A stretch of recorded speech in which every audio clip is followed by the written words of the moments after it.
Camilla pour cette belle chanson. Bienvenue à tous.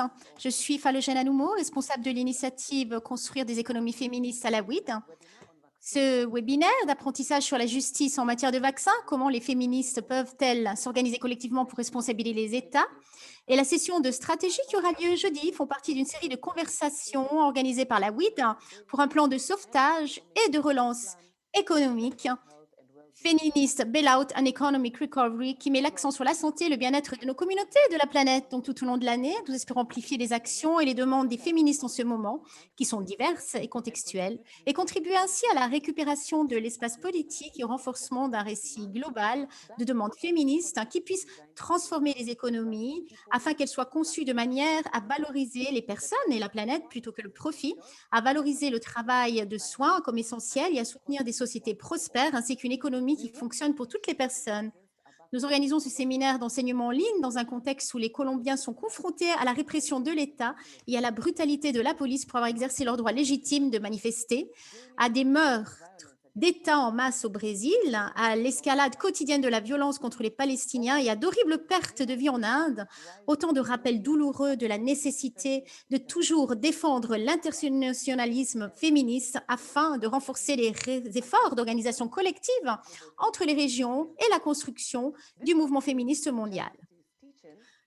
Ce séminaire relatif à la justice en matière de vaccins est un domaine d'intérêt important étant donné la nature de ce moment historique où d'énormes changements mettent à nu l'inadéquation du système économique actuel et les lacunes de la pensée néolibérale. Dans le webinaire d'apprentissage, nous présenterons et expliquerons comment les impacts multiples, croisés et nuancés du pouvoir et de l'impunité des entreprises menacent et entravent l'accès des populations à un vaccin populaire et plus généralement à un traitement gratuit et accessible du Covid. Pour cela, nous avons un groupe passionnant de féministes et d'organisateurs de mouvements puissants issus d'organisations partenaires telles que le Centre africain pour la biodiversité, le DAN. Entre autres, on a également donc le Development Alternatives with Women for a New Era, qu'on connaît sous le nom de DAN. On a également le Global Justice Now, Realizing Sexual and Reproductive Justice, RESURCH, et le TAC, Transnational Institute and Treatment Action Campaign. N'hésitez pas donc à indiquer, à poser vos questions dans le chat ou à les ajouter dans la section questions et réponses. Donc, je suis heureuse de vous présenter tout d'abord notre première oratrice, Masaya. Elle va nous parler de la captation de la santé par les entreprises. Il s'agit de l'accès aux médicaments, qui est un document de réflexion. Pourquoi les féministes devraient-elles s'en soucier?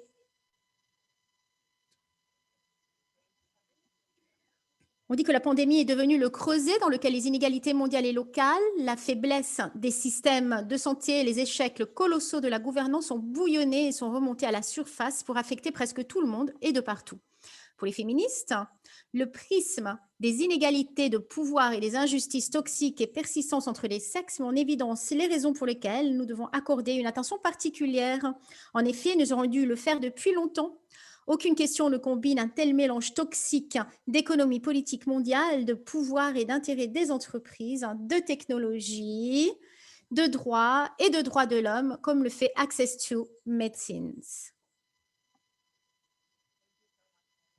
Merci beaucoup, Phélogène. C'est un plaisir d'être ici, vraiment, et de pouvoir partager mes pensées.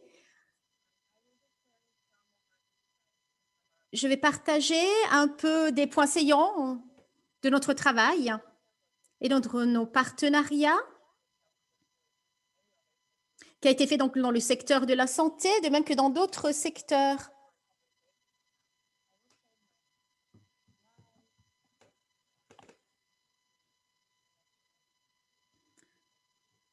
Je vais partager donc mon écran avec vous.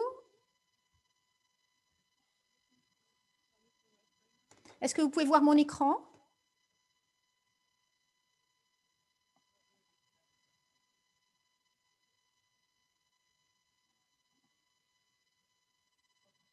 Très bien, merci. Donc, très brièvement, je vais partager avec vous quelques preuves issues d'études récentes en parlant justement de ces influences des entreprises, je pense que vous êtes tout à fait conscient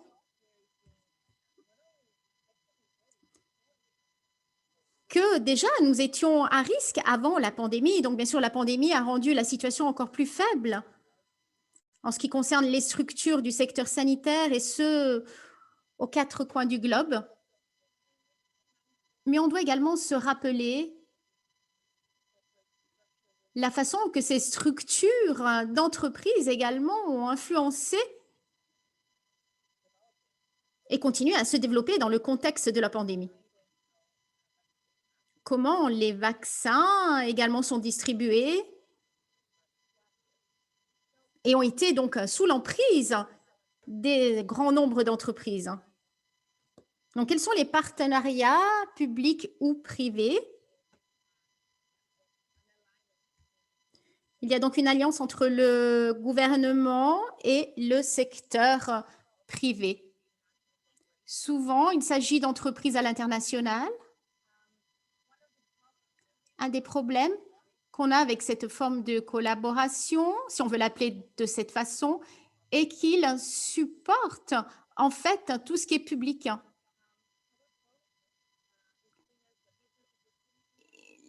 Ces policiers publics semblent souvent des opportunités pour faire du business. Donc, les vaccins également deviennent bien sûr une source de profit et de spéculation.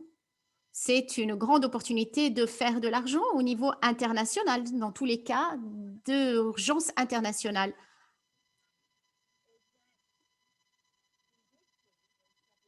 Dans ce cas, lorsqu'il y a un intérêt public qui devient un business, qui devient une opportunité de faire de l'argent, il est difficile que les États se sentent responsabilisés. Donc, lorsqu'on parle des conditions sanitaires, ce n'est pas le public qui vient en tête tout de suite en termes de profit. Bien sûr, ceci provoque un grand nombre de problèmes. On a un grand nombre d'exemples.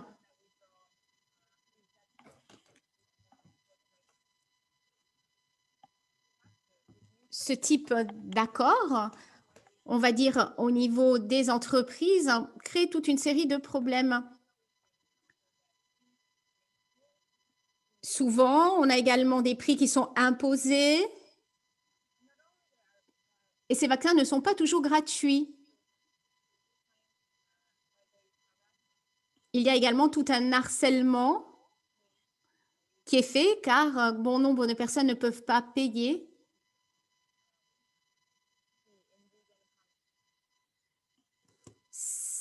C'est le cas en Zimbabwe, par exemple, dans le secteur de la maternité des hôpitaux. Il y a des grandes lacunes en ce qui concerne les soins à la maternité.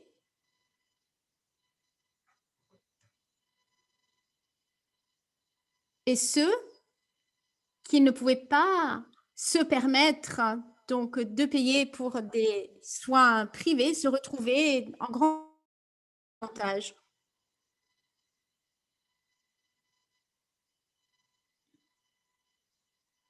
Donc, lorsque le secteur sanitaire devient privatisé, ceci est un gros problème. Un autre problème que nous avons est que le partenariat privé affecte également la survie.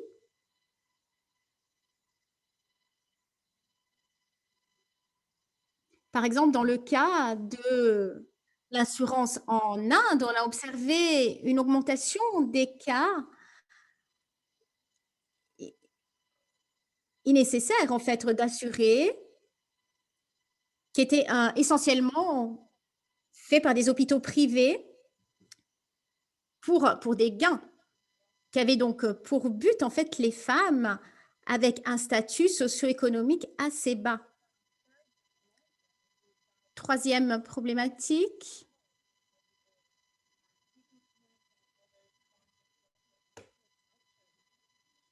et que souvent il y a un manque de responsabilisation encore de la part des États, par exemple dans le cas de Lautoka, Anba, de l'hôpital public de Fidji.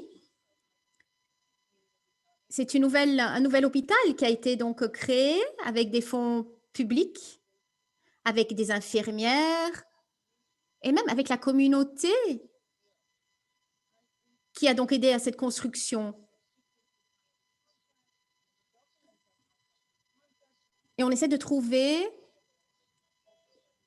donc des documents qui puissent nous faire comprendre comment cela fonctionne. Mais il y a un grand manque de transparence ici. Bien sûr, on est toujours dans le contexte de la pandémie, ce qui n'améliore pas les choses. Bien au contraire, mais on a besoin d'une explication qui puisse expliquer ce gros besoin en fait de soins. On a eu un autre partenariat important. Et ce sont les femmes travailleuses qui sont les cibles de la privatisation. On a trouvé que les infirmières, par exemple, sont payées à travers des fonds publics, alors que leur travail est également utilisé par des fonds publics et par des fonds privés également. Donc, malgré qu'elles soient payées par le secteur public, le secteur privé bénéficie également de ce travail et des services donc donnés par bon nombre d'infirmières.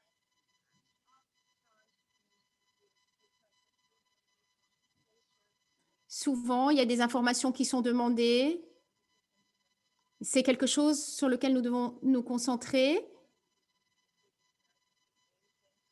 Ceci à travers des associations d'infirmières, par exemple. Tout un travail peut être fait pour améliorer leur situation.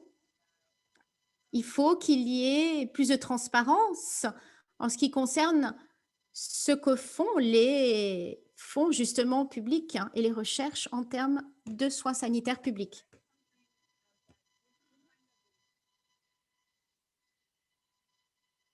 En ce qui concerne la pandémie, bien sûr, elle a encore empiré une situation qui était déjà très faible. Beaucoup de services sanitaires ont été privatisés de façon partielle ou drastiquement également. Et ici, l'encadrement est essentiel lorsqu'on parle du droit à la santé en tant que droit humain, qui est un devoir de l'État de protéger le peuple et également de fournir ces services sanitaires. La santé publique est essentielle et doit être mieux organisée. C'est également un point central des discussions féministes. Il est important de se joindre à des alliances afin de pouvoir responsabiliser davantage l'État à travers des campagnes, par exemple, que chacun puisse avoir accès. On ne parle pas seulement des vaccins, mais vraiment de l'accès à la santé de façon générale. Voici, merci beaucoup. Je crois que tu as été bien clair. On reviendra vers toi tout à l'heure lorsqu'il y aura des questions de la part du public. Donc maintenant, nous allons entendre Sabrina du African Center for Biodiversity. Le 30 septembre 2020, la Fondation Gates et 16 sociétés pharmaceutiques ont signé un accord pour coopérer à la fabrication du vaccin COVID-19 et en augmenter la production. Alors que certains ont accueilli cette nouvelle avec enthousiasme, nous savons que cette déclaration a plusieurs ramifications possibles pour l'avenir de la santé mondiale, en particulier si elle respecte la résistance à la souveraineté alimentaire et semencière.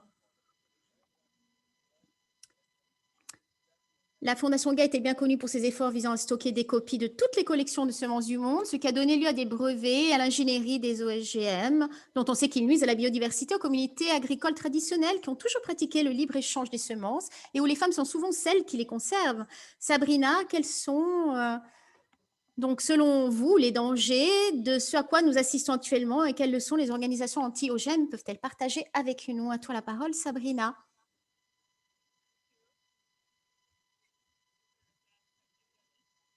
Est-ce que vous pouvez m'entendre? Oui, on t'entend, Sabrina. Nous t'entendons. Je vais être obligée de couper ma vidéo parce que j'ai quelques problèmes de connexion via Internet.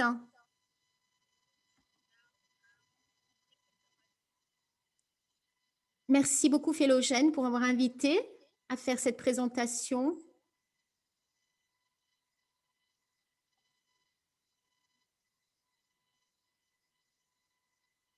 J'ai réalisé que mon intervention a plus à voir avec des questions relatives à résister à l'Empire Gates, défendre la souveraineté alimentaire et sementique. On parle plutôt de l'agriculture, surtout en Afrique. Je vais me focaliser sur le rôle justement de la Fondation Gates. Bon, bien sûr, la nourriture, la nutrition est essentielle pour la santé des personnes et ceci a également été impacté par la pandémie de Covid. Donc, un peu de recherche a été effectuée à la fin de l'année dernière en ce qui concerne la nutrition. Beaucoup d'investissements ont été faits en ce qui concerne l'agriculture. Tout a été fait en ce qui concerne l'écologie, la nourriture écologique. Il y a des problèmes en termes d'agriculture.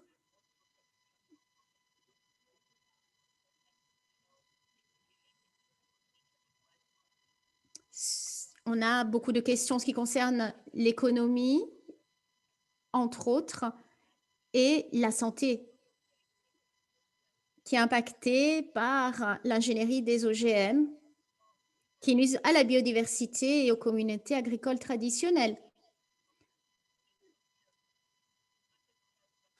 La santé a été un peu négligée, de même que l'agriculture.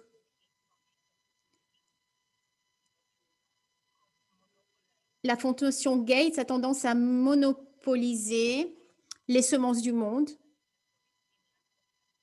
En agriculture, il y a également beaucoup de manque de financement adéquat. La majorité des personnes qui travaillent dans les champs sont des femmes et qui vivent dans des conditions inacceptables, surtout en Afrique. Tel que je le disais, la majorité des agriculteurs sont des femmes. Il s'agit d'agricultrices. Par exemple, l'Ebola a été augmenté et empiré dans le cadre de la pandémie du Covid.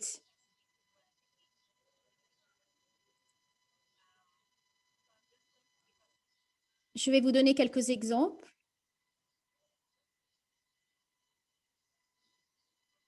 Concernant le contrôle de l'agriculture.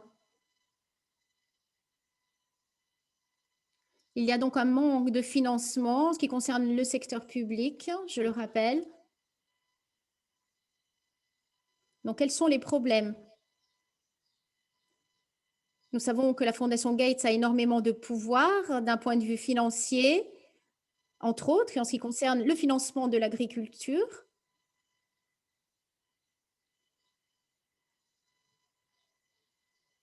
Cette fondation a énormément d'influence et beaucoup de pouvoir au niveau mondial. En ce qui concerne les semences, même dans les États-Unis, la Fondation Gates est un des bailleurs de fonds les plus importants. En ce qui concerne l'agriculture, en Afrique, surtout, il y a eu une révolution agricole qu'on a tendance à ne plus utiliser la tradition, l'agriculture traditionnelle.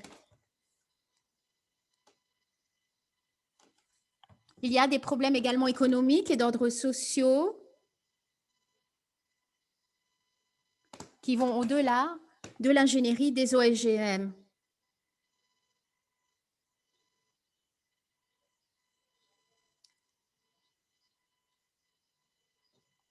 Il y a un manque également de responsabilisation de la part de l'État. Il y a des relations, très peu de relations démocratiques ont lieu en Afrique. Et ceci a un gros impact négatif en ce qui concerne l'agriculture traditionnelle.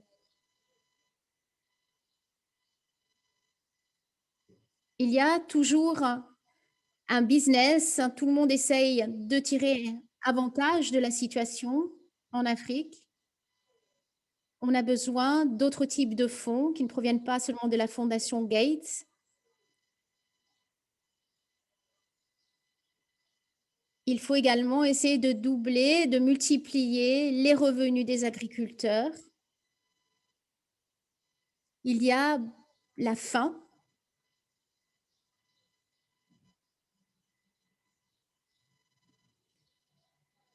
Donc, tout ceci a un grand impact sur la faim du peuple africain, de même que leur nutrition.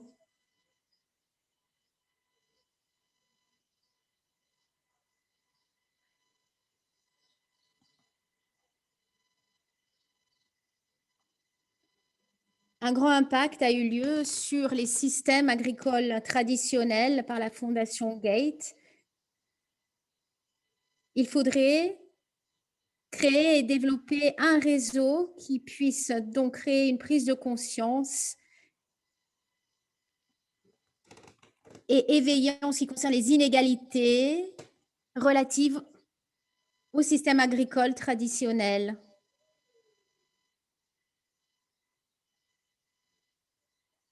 La Fondation Gates a également consacré beaucoup de fonds à l'ingénierie des OGM.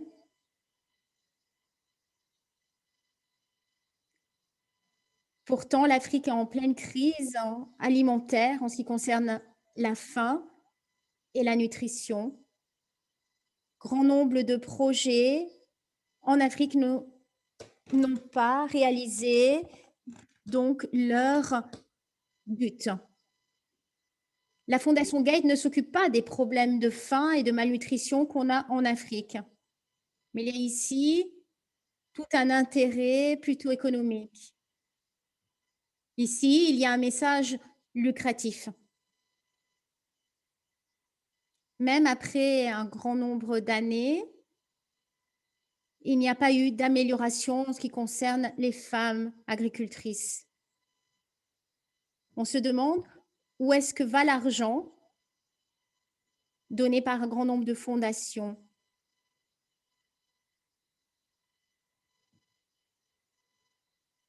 Nous demandons également pourquoi est-ce que la Fondation Gates a coupé les fonds dédiés à la recherche agricole dans le continent africain.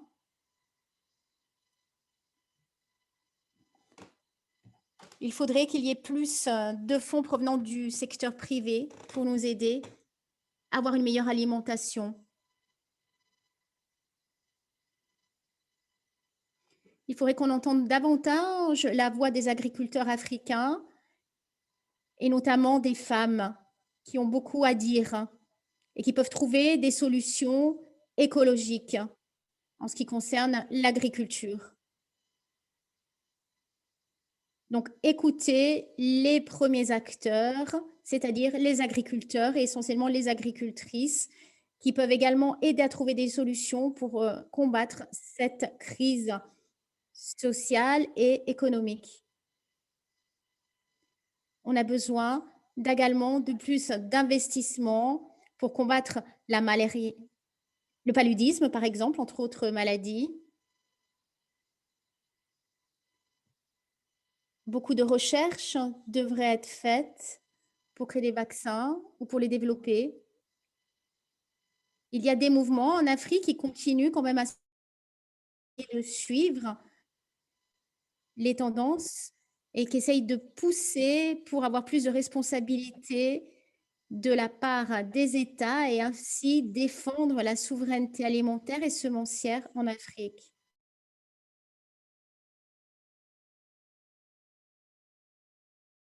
Les systèmes alimentaires doivent être améliorés.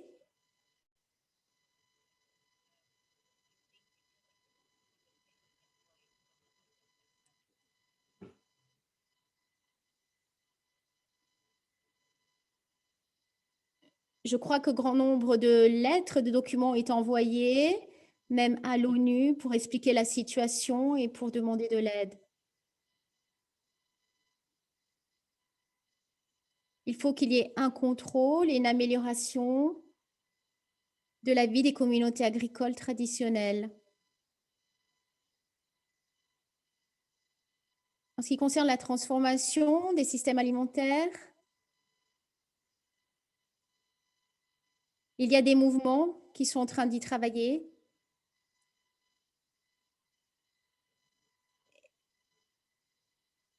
Et cet appel à l'État gouvernemental pour défendre la souveraineté alimentaire et semencière et défendre les systèmes agricoles traditionnels écologiques.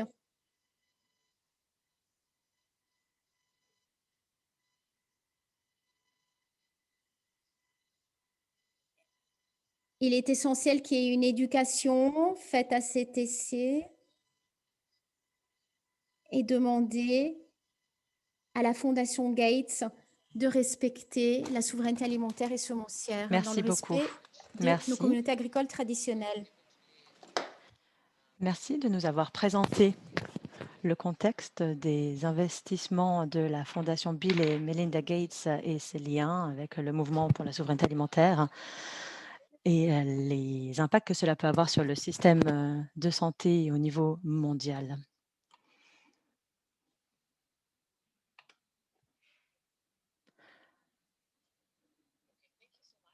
Merci beaucoup. Merci donc d'avoir montré les liens entre les luttes qui sont menées depuis longtemps par le mouvement pour la souveraineté alimentaire et les impacts de ces investissements et la question de la justice en général. Nous allons maintenant voir ce qui se fait au niveau des mouvements dans le domaine du VIH et du sida. Je vous invite par ailleurs à poser vos questions dans le chat et dans la modalité questions-réponses si vous le souhaitez, en attendant que l'on ouvre la discussion.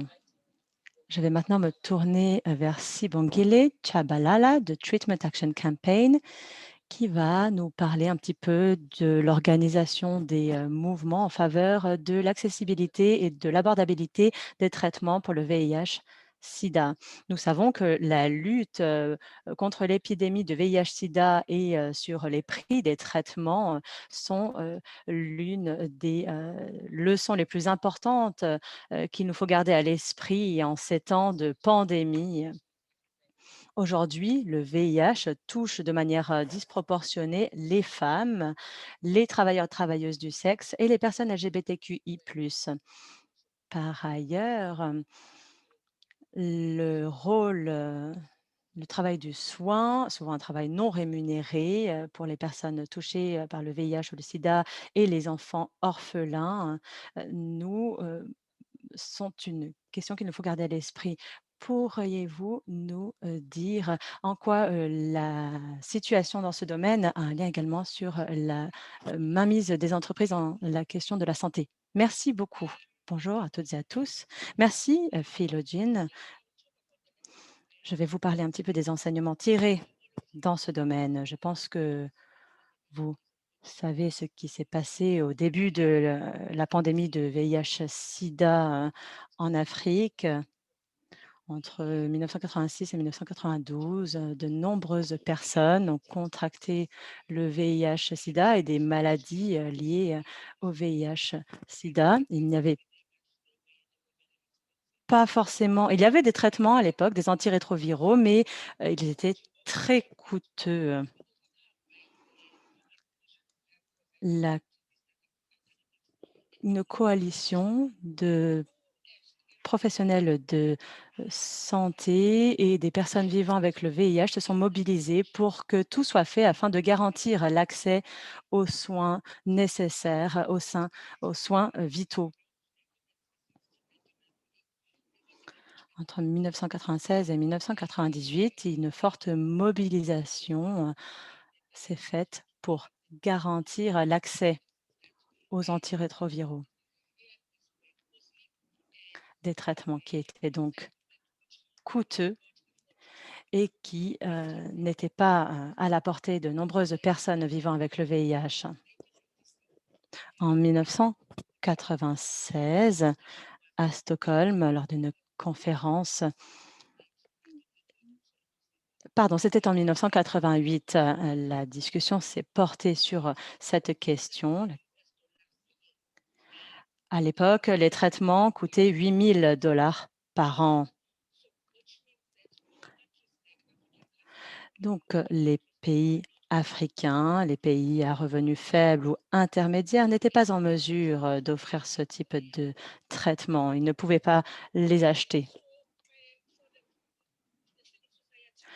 Les groupes, les organisations de la société civile, les personnes vivant avec le VIH ont fait en sorte que la situation évolue. Le Brésil, la Thaïlande, l'Afrique du Sud, l'Ouganda et d'autres pays ont créé des alliances avec des professionnels de santé, des ONG, des groupes de santé dans des pays développés afin de dire que le coût des traitements était beaucoup trop élevé. C'est ainsi que l'on a pu développer l'accès aux antirétroviraux, à la trithérapie dans les pays très touchés où il était difficile d'avoir accès à ces traitements dans un premier temps. En Afrique du Sud, la TAC a poursuivi le gouvernement en justice et nous avons obtenu gain de cause contre des entreprises pharmaceutiques en 2001 notamment.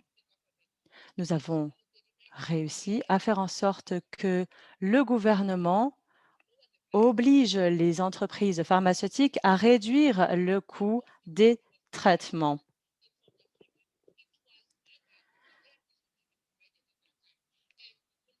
Nous avons poursuivi notre mobilisation pour garantir un accès élargi aux traitements.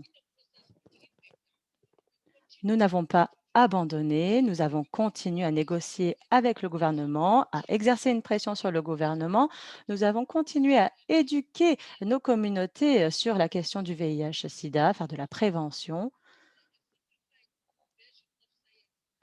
Il y avait une vision. On a essayé de faire en sorte d'expliquer aux gens ce qu'était le VIH-Sida, leur expliquer avec des mots simples pour qu'ils puissent comprendre et, et permettre ainsi aux personnes de faire des choix éclairés et d'accéder à un traitement qui leur permettrait de vivre plus longtemps. Nous avons donc obtenu gain de cause en 2001 et puis à cette époque, l'Inde a lancé une version générique des traitements. Cela a permis de donner un nouvel élan à la concurrence. La trithérapie, à cette époque, en 2001, coûtait environ 10 000 $ par an.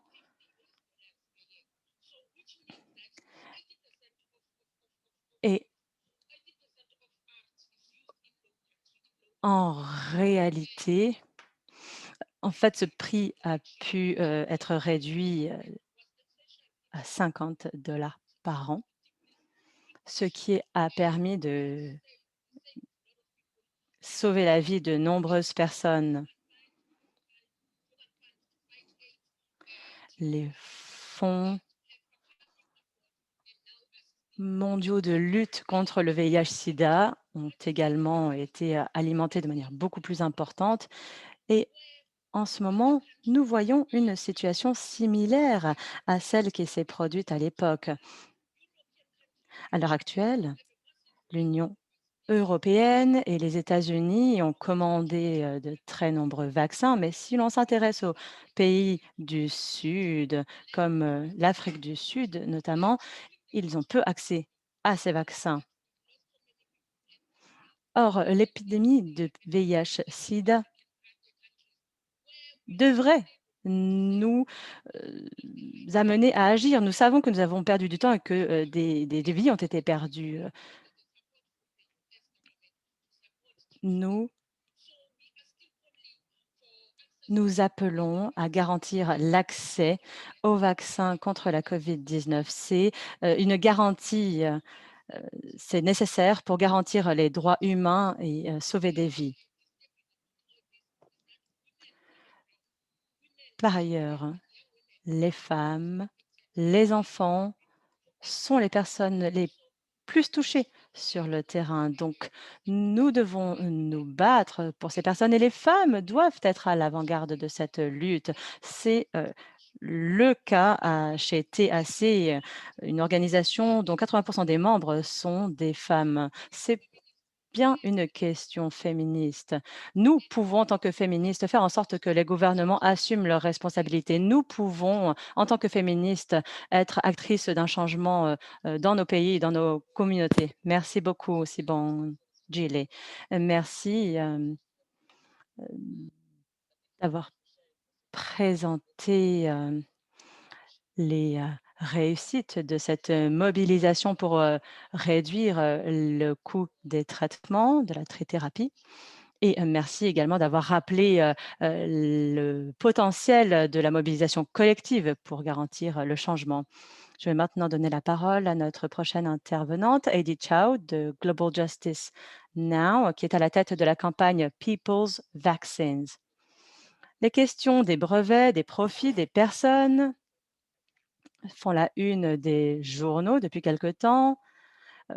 C'est intéressant d'ailleurs de savoir que Monsanto, Pfizer et Johnson sont 3 des 12 architectes principaux de l'accord sur les ATPIC. Un accord qui empêche l'accès équitable et la mise à disposition du vaccin contre la COVID-19. Heidi va nous parler ce qui peut être fait dans le domaine de l'accord sur les ADPIC, quels sont les enjeux et quels sont les objectifs de la campagne People's Vaccine. Excusez-moi, mon micro était éteint. Merci, Philogene. Merci de m'avoir invité à rejoindre ce webinaire et à prendre la parole aux côtés d'autres intervenantes très intéressantes, très inspirantes. Donc bonjour, bonjour tout le monde. Je m'appelle Heidi Chow, je suis membre d'une organisation basée au Royaume-Uni, Global Justice Now, et je vais vous parler un petit peu de la campagne People's Vaccine.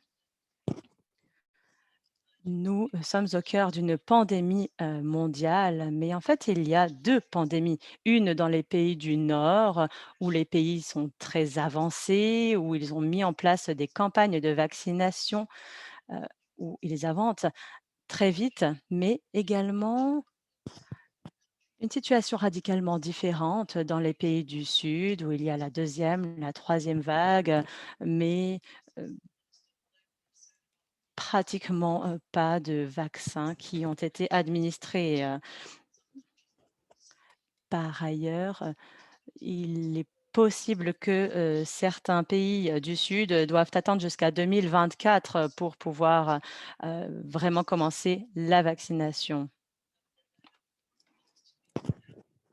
Il y a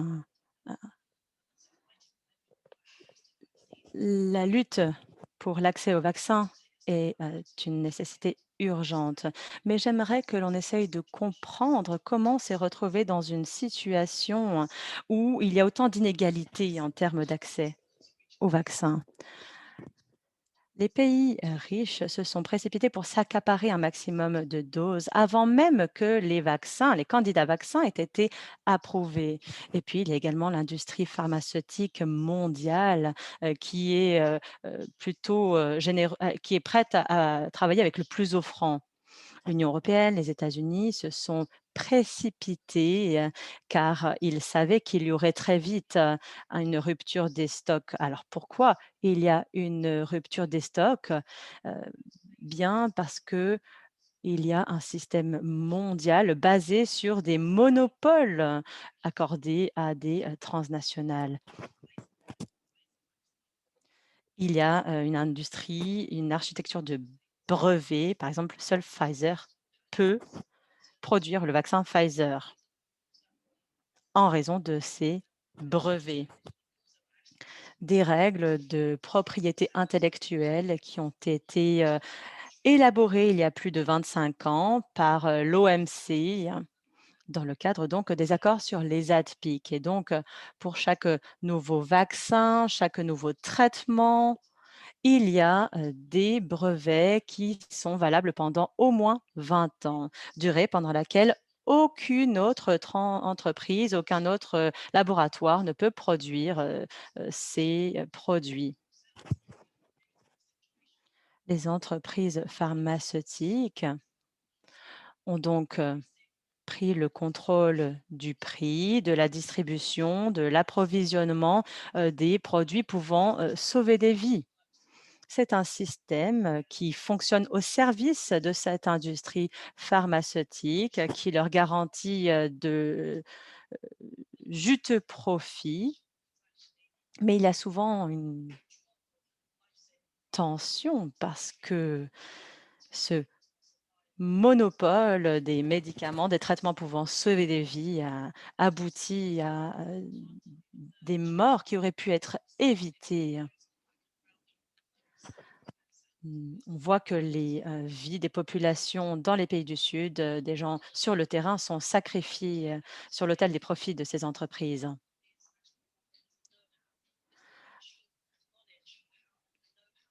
Il y a la nécessité de partager les connaissances de ces entreprises pharmaceutiques et ce sont ces connaissances-là qui sont protégées par des brevets. Il n'est pas facile de reproduire ces technologies de production, d'élaboration des vaccins.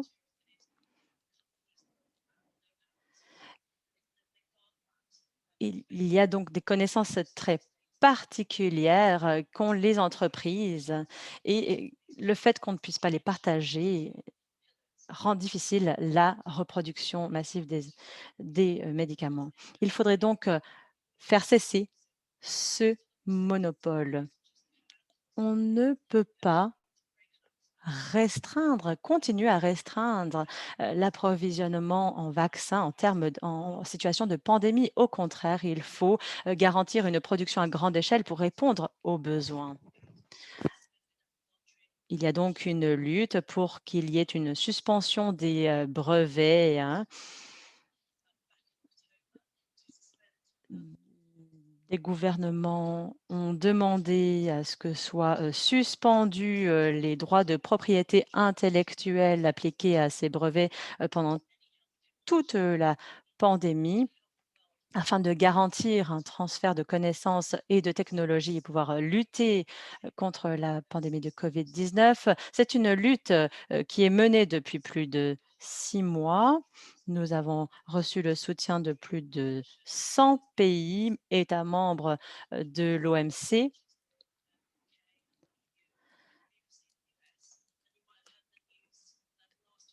La semaine dernière, le gouvernement américain a changé d'avis et est maintenant favorable à l'idée que les brevets soient levés.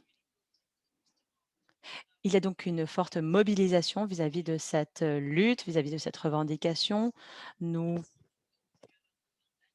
avons envoyé une lettre ouverte la semaine dernière, signée par 175 personnalités, appelant donc à un accès élargi au vaccin. Le pape a également prononcé officiellement son soutien à la suspension des brevets sur les vaccins de la COVID-19. Des spécialistes ont également appuyé cette démarche, des économistes.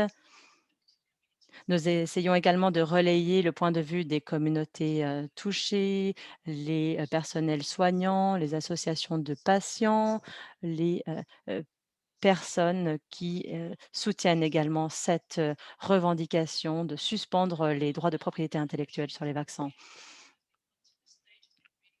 Nous avons donc essayé de faire pression sur ces négociations et c'est vrai que depuis que le gouvernement des États-Unis a changé, son fusil d'épaule, cela va pouvoir, relancer, la négociation.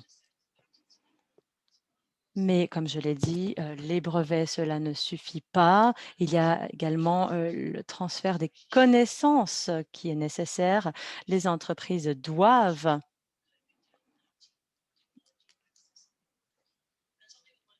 transférer leurs connaissances, via le mécanisme mis en place par, l'OMS.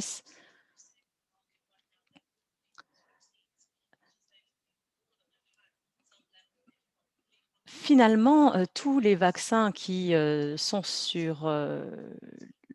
en train d'être déployés ont été élaborés, grâce à des deniers publics, partiellement ou totalement. AstraZeneca a été élaboré à 75 grâce à des financements publics.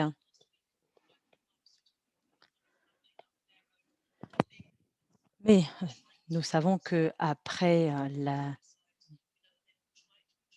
décision des États-Unis, de la semaine dernière, les entreprises vont tout faire pour, heu, bloquer les négociations, faire une pression, sur les gouvernements et exiger des gouvernements qu'ils ne soutiennent pas la suspension, des brevets.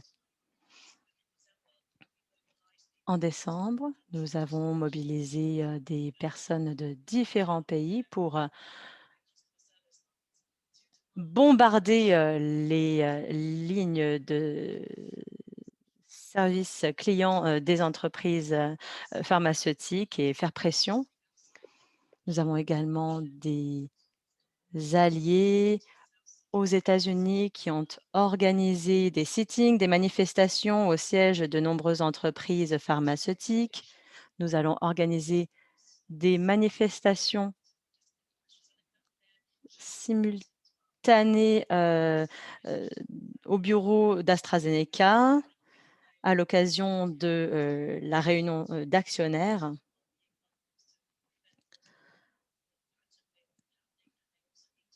pour envoyer un message fort et leur demander de ne plus faire pression sur les gouvernements afin qu'ils ne soutiennent pas la levée des brevets. Les, vaccins n'auraient jamais dû être, privatisés. Les vaccins doivent être des biens publics. C'est logique d'un point de vue, heu, des droits humains et d'un point de vue sanitaire, mais également d'un point de vue économique. Donc nous allons continuer à mener cette lutte et je vous invite à rejoindre cette lutte. Merci beaucoup. Merci beaucoup, Heidi. Merci de nous avoir présenté cette campagne et je suis sûre qu'il y aura des questions à ce sujet. J'y reviendrai tout à l'heure. Je vais maintenant me tourner vers Sachini. Hmm, Sachini va nous dire pourquoi cette question de la vaccination est une question féministe et pourquoi nous devons nous organiser entre nos différents mouvements.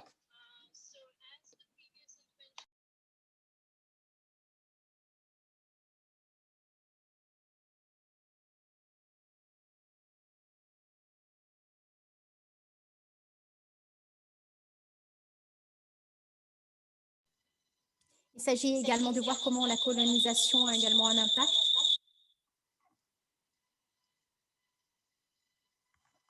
et d'évaluer les injustices qui se font en termes justement de vaccins, de distribution. Donc, la justice vaccinale est certes une question féministe, surtout en ce qui concerne tout notre travail de plaidoyer, en ce qui concerne la santé et le programme relatif à la santé publique, au traitement égaux pour tous. Il s'agit bien sûr de la Fondation Gates, par exemple, qui exploite le financement des services de santé publique et des institutions internationales de santé, comme elles utilisent le financement généreux de la recherche médicale et des programmes de vaccination pour finalement faire pression en faveur de la déréglementation. Donc, il y a plusieurs défis à relever.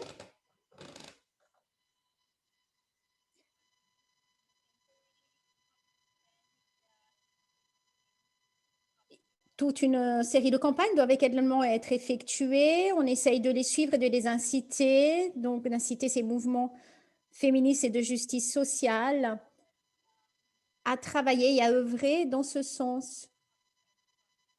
Il y a des partenariats qui sont faits également avec le secteur public et privé pour la distribution et l'accès aux vaccins.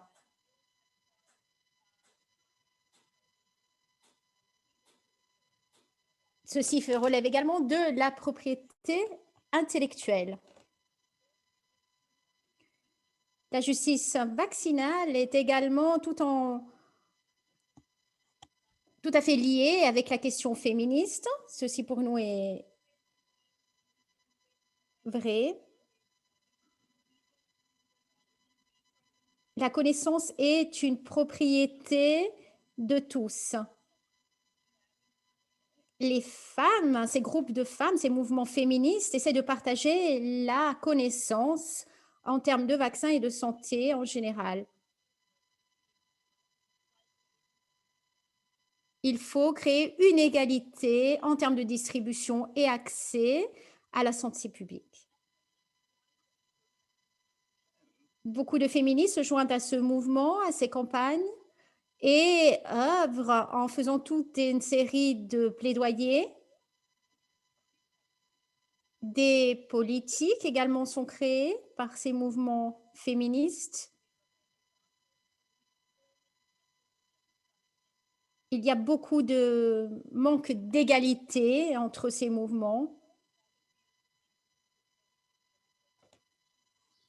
Et en ce qui concerne l'accès aux services publics, c'est une opportunité également pour avoir davantage d'accès aux médicaments. Ceci ne doit pas relever également du genre, car depuis longtemps, les fondations philanthropiques capitalistes financent les droits des femmes tout en sapant la justice de genre et les droits humains, et ceci doit cesser. Nous travaillons surtout avec des mouvements qui se battent pour les inégalités sociales et qui font tout un travail important en ce qui concerne la technologie, le transfert des technologies, etc.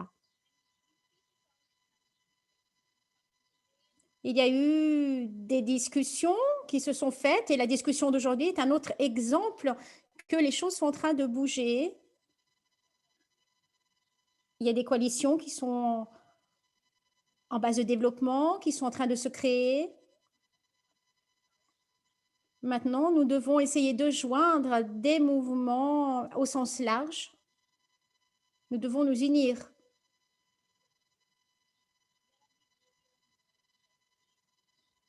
Certains mouvements jouent déjà des rôles particuliers. Il faut apprendre ensemble, co-créer du savoir, construire des communautés, faire des campagnes de levée de fonds, de plaidoyer, etc. Les exemples sont nombreux. Déjà, grand nombre de communautés s'occupent d'une ou plusieurs de ces choses. Il y a des connexions qui sont faites entre différentes régions, pays, etc. Au niveau de la recherche, Research est en train de construire un mouvement qui œuvre au partage de connaissances et à s'aider mutuellement. Il faut créer une confiance. Il faut s'organiser pour créer des mouvements qui ont confiance les uns les autres, qui ont des bases communes et qui œuvrent vers les mêmes objectifs. Il faut également avoir une solidarité entre nous. S'engager, créer des campagnes tout en ne perdant pas nos buts communs. Dans d'autres mots, il faut aller bien au-delà de la simple injustice sociale. Et il faut qu'il y ait une responsabilisation de la part de tous ces mouvements. comment en finir avec les philanthro-capitalistes qui financent les droits des femmes. Il s'agit d'arriver tous ensemble à travers un mouvement féministe, se comprendre, qu'il y ait une égalité des genres, ceci est essentiel. Ceci fait partie de nos priorités. Beaucoup de gouvernements sont au courant de certains mouvements qui sont dans leur pays. Et parfois, ils essayent également de gêner notre travail. Mais c'est une opportunité pour les femmes d'avoir des conversations importantes en ce qui concerne le philanthro-capitalisme, par exemple, et de développer des mouvements aux quatre coins de la planète. Et autre chose, c'est de partager le pouvoir. On pense que parfois, seulement certaines organisations peuvent former ces mouvements, et c'est faux. Nous pouvons tous faire partie de ces types de mouvements. Il faut reconnaître la hiérarchie en termes de connaissances et créer des analyses de connaissances et les partager. Et ce, au sein de la communauté. Et nous devons être responsables chacune par rapport à ce qui est fait. Créer davantage de mouvements et profiter des organisations, des occasions d'apprendre telles que celle d'aujourd'hui. Merci. Merci beaucoup, Sachini, pour ces points importants. J'aurais beaucoup apprécié ton approche féministe et l'idéologie politique que tu as mentionnée, que tu as abordée en ce qui concerne les féministes et les mouvements de justice sociale. Nous avons encore quelques minutes.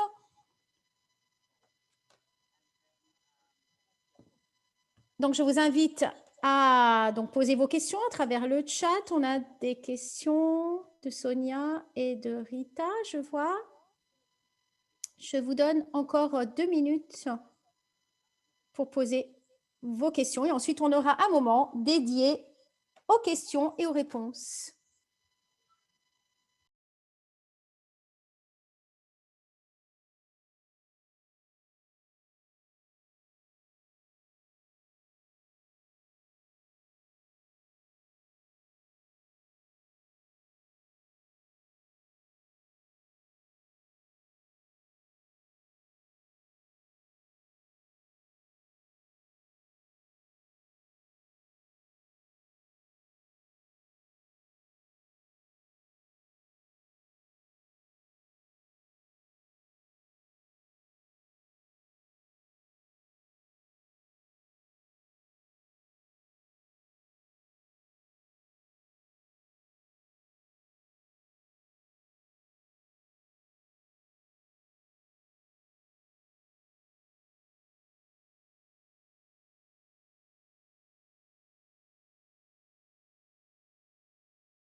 Donc, nous allons répondre à certaines questions pendant les prochaines 20 minutes et nous passerons à la clôture.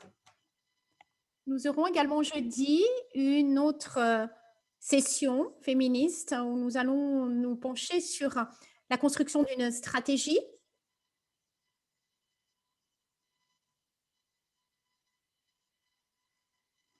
Donc, si vous faites déjà du travail en ce qui concerne la collection, par exemple, de données, je vous invite à faire partie de cette autre session.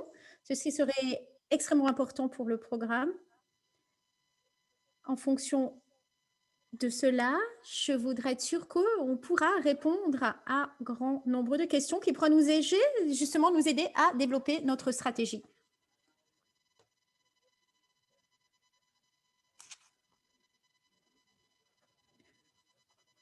Peut-être que vous pourriez nous dire qu'est-ce qui est pragmatique, ce qui est possible en termes de processus, par exemple. Et je crois que l'une des questions qui vient est comment nous organiser en tant que féministes et en termes de calendrier. Comment est-ce que ces négociations peuvent avoir lieu? Et en fonction de ceci, comment évaluer et avoir un processus qui fonctionne en termes de transparence, en termes de possibilités? Et une autre question serait tout autour du processus, certes. Donc, comment être transparent et comment nous assurer que ce processus soit donc efficace? J'espère que ce n'est pas trop de questions ici pour toi, Heidi. Ton micro est éteint. Ah, je suis vraiment désolée, décidément, ce micro. Oui, ce sont des questions qui sont connectées.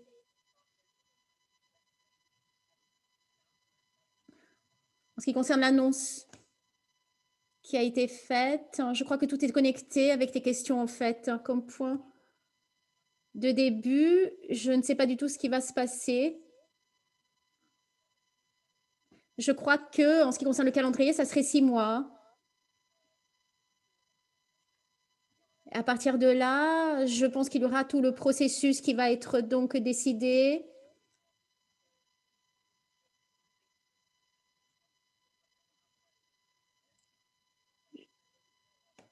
Je pense que c'est ceci le cœur, en fait, de la question.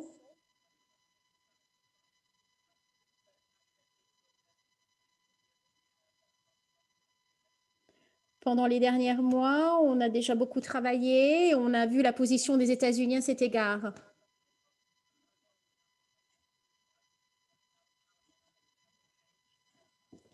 Maintenant, il y a eu un changement politique. Tel que je l'ai dit, il y a eu pas mal de blocs à ce niveau et de changements en ce qui concerne les décideurs aussi. Et je me demande si ce n'est pas ici que justement les partenariats pourraient avoir un rôle essentiel à jouer. Mais avant qu'il y ait ce changement, il est possible qu'après, ils décident, bon, ben voilà, maintenant on peut aller de l'avant, on peut négocier. Mais je crois que là, il faudra avancer pas après pas.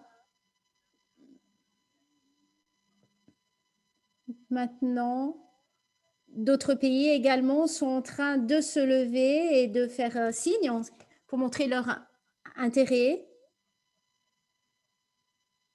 Et c'est là qu'on va dans la deuxième partie de ta question. Quand on parle du processus, par exemple, le gouvernement allemand voudrait se joindre à nous le plus tôt possible. Et si le processus après sera donc approuvé, donc on pourra donc préparer une proposition réelle. Mais je crois que c'est là où nous en sommes pour l'instant. En ce qui concerne les vaccins, il y a donc un accord qui est en voie de développement et il y aura donc des droits également qui vont être en termes de droits d'auteur qui vont être également signalés dans cet accord. Il ne s'agit pas juste d'une propriété en ce qui concerne les diagnostics, mais bien au-delà.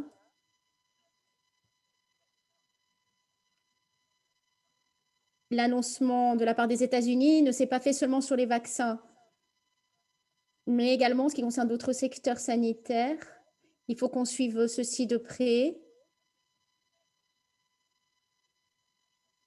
On doit continuer les pressions pour être sûr d'être écouté, entendu. Donc, voilà où nous en sommes en termes de prochaines étapes sur le suivi de la part des gouvernements. Donc, continuer les pressions exercées sur nos gouvernements, des gouvernements qui s'opposent.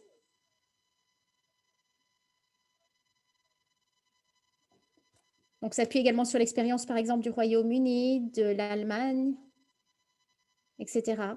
Et de la position de l'ONU par rapport au vaccin.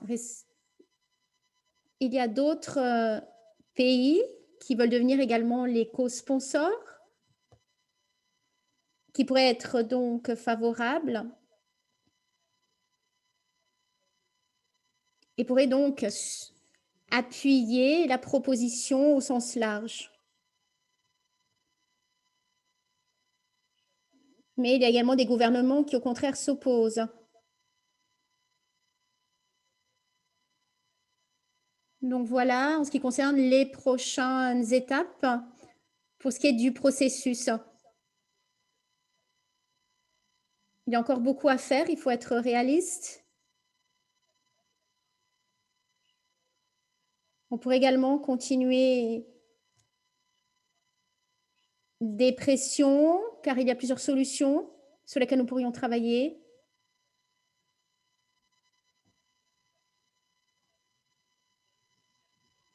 Il faut donc s'impliquer davantage et approcher toutes ces entreprises.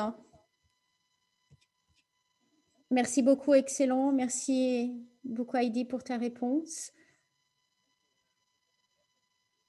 Il faut qu'il y ait donc un effort qui doit être fait pour approcher les États,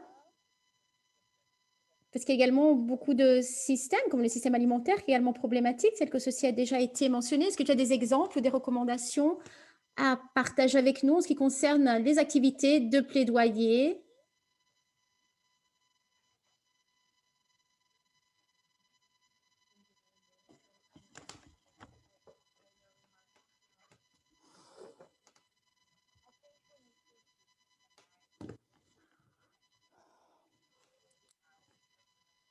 Je pense qu'il faut suivre les négociations de près. Comme vous l'avez dit, il faut essayer d'être optimiste face à ces petits changements de prise de possession concernant la levée des brevets. Mais il faut également avoir une vision à plus long terme, une stratégie à plus long terme. Et faire en sorte que la proposition finale ne soit pas trop édulcorée. Et puis, il faut aussi anticiper ce qui pourrait se produire en représailles, en réaction à cette situation, avec le fait que Pfizer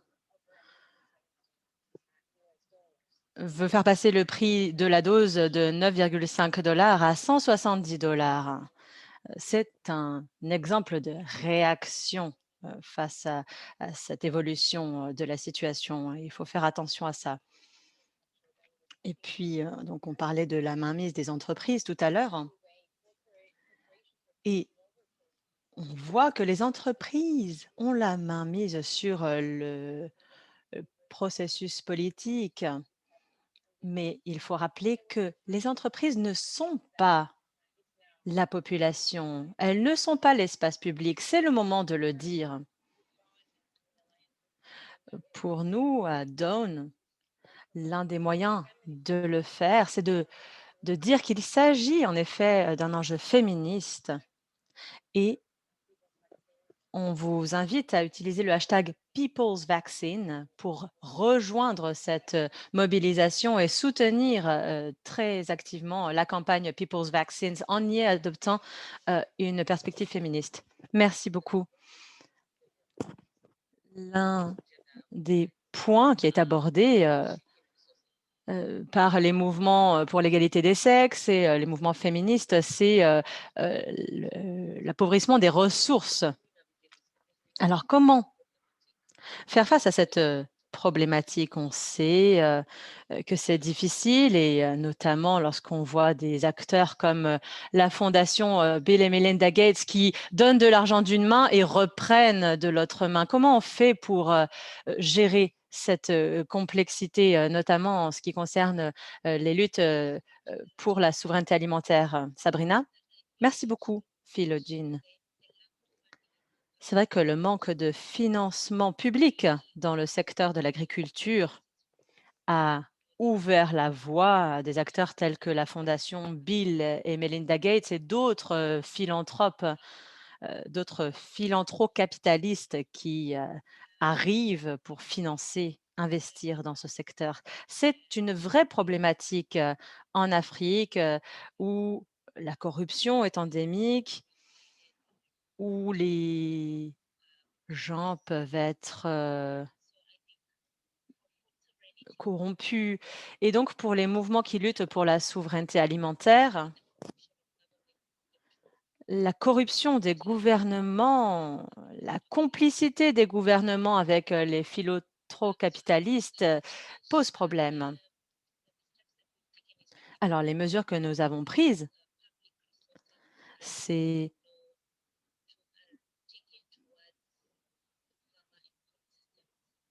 faire en sorte que les financements publics soient alloués à des initiatives, paysan à paysan, plutôt qu'à des initiatives, du secteur privé. Par exemple, faire en sorte que les instituts de recherche, axent leurs travaux sur, les semences paysannes plutôt que sur, les OGM, les technologies OGM. C'est notre seul outil, notre seule arme, pour, résister, face à cette mainmise des entreprises. Pour éviter qu'on nous enlève, le pouvoir aux populations paysannes. Et puis, comme cela a été dit, on a tendance à avoir une vision trop étriquée, à se concentrer, par exemple, uniquement sur ce qu'on travaille, nous, l'alimentation. Mais en fait, tout est lié. L'alimentation, la santé, la nutrition, c'est étroitement lié. Alors comment faire en sorte de créer des synergies entre différents mouvements afin de faire avancer toutes ces questions? La question du vaccin, c'est, la question dont tout le monde parle. Comment faire en sorte de créer des synergies entre différents mouvements pour faire avancer cette question? Merci. Merci Sabrina. Merci beaucoup. Et j'aimerais maintenant poser une question à Sebangele. Vous avez parlé des réussites obtenues dans le cadre du mouvement sur le VIH-Sida. Et quelles sont les erreurs, s'il y en a, qui ont été commises et qui ne devraient pas être reproduites dans le cas de la pandémie de Covid-19, d'après votre expérience? Merci, Philogene. Alors, des erreurs ont été commises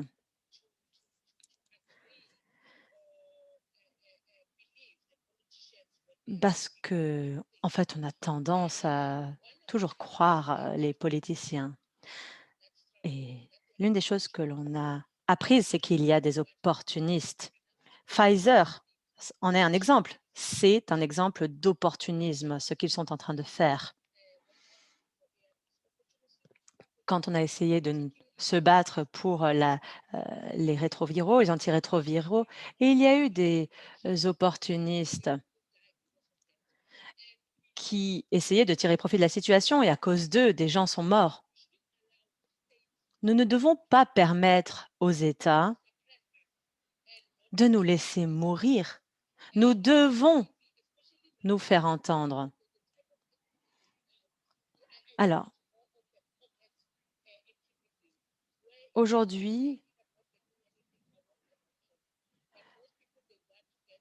le, mmh, il y a beaucoup d'opportunisme. Les gens veulent obtenir quelque chose. Les États savent utiliser les mots qui sont les nôtres. Ils sont très forts à cela, donc il faut se méfier quand ils essayent d'utiliser notre, notre, façon de parler.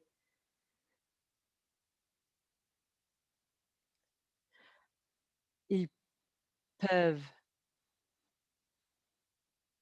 ils peuvent essayer de nous faire de belles promesses et puis ensuite on se rend compte que, au final, on n'obtient pas ce qu'on avait demandé. Donc la lutte est loin d'être gagnée. En raison des brevets, il y a des gens qui meurent. Il faut dénoncer la situation. Mais, les brevets sont un véritable problème. Il y a des gens qui meurent, notamment beaucoup de personnes en Afrique qui meurent en raison de ces brevets qui empêchent d'accéder, à des médicaments. C'est un véritable problème, sur le terrain. Donc nous devons le dire. Il ne s'agit pas de dire que des progrès ont été faits et que du coup on oublie, le négatif de la situation actuelle. Il faut continuer de nous battre, de, poser nos revendications, pour sauver des vies. Cela ne va pas se faire, du jour au lendemain, cela va prendre du temps, mais il faut être mobilisés tous ensemble. Merci beaucoup. Merci, Sibongile. En effet, c'est vrai, c'est une lutte de longue haleine, c'est une longue lutte collective et je pense qu'il faut, heu, nous organiser, nous organiser et c'est difficile en raison de la situation actuelle, du fait que nous ne pouvons pas nous rencontrer. Alors, je sais que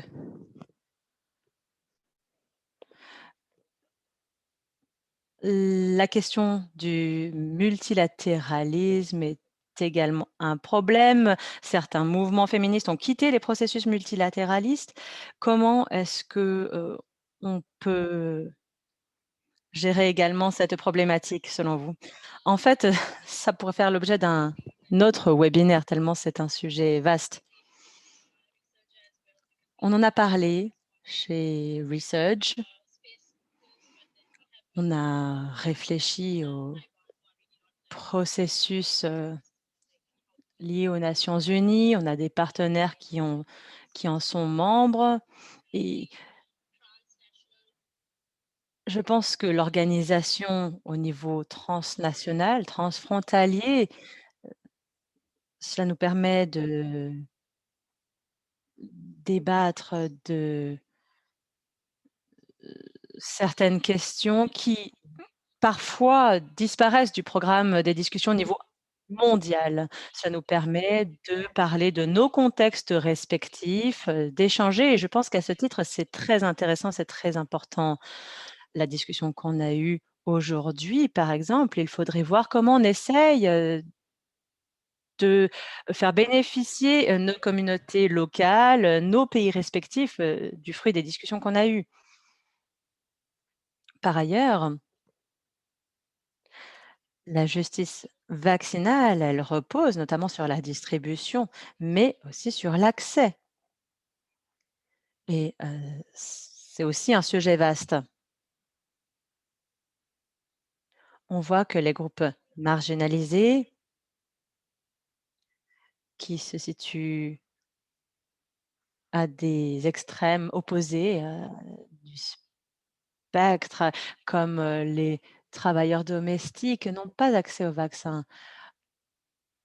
À Hong Kong, par exemple, les travailleurs et travailleuses n'ont pas de renouvellement, de leur titre de séjour s'ils ne sont pas vaccinés et ils ne peuvent pas, heu donc il y a, vraiment, une inégalité dans le traitement des personnes. En tant que féministes, nous devons informer, sensibiliser, demander au gouvernement de mener ce type, de politique plutôt que de criminaliser, certains groupes au sein de notre société. Par exemple, les, essais cliniques, la mise au point de certains vaccins, n'ont pas tenu compte, des effets que cela peut avoir, sur, les femmes qui ont leurs règles et là, on s'aperçoit que certaines femmes, qui ont reçu, un vaccin ont des effets liés à cela. Donc, il faudrait aussi faire en sorte que cette expérience-là de certaines personnes soit prise en compte dans l'élaboration des vaccins. Merci beaucoup, Sachina. Merci à l'ensemble de nos intervenantes. Merci pour cette, session. Je ne pense pas pouvoir résumer, correctement ce que vous avez dit toutes, mais je pense qu'il est clair qu'il faut avoir conscience des dangers du philanthrocapitalisme, notamment, heu, ce qui met en péril les systèmes alimentaires, la souveraineté alimentaire, la santé et si nous ne réussissons pas à lutter contre ce, fléau, les entreprises continueront de tirer profit, de la santé, des personnes, continueront de tirer profit des gouvernements. Cela risque de condamner des millions de personnes. Nous le voyons en Inde. Il y a, une vraie crainte de ce que cela pourrait, réaliser, de ce qui pourrait se produire dans les pays du Sud.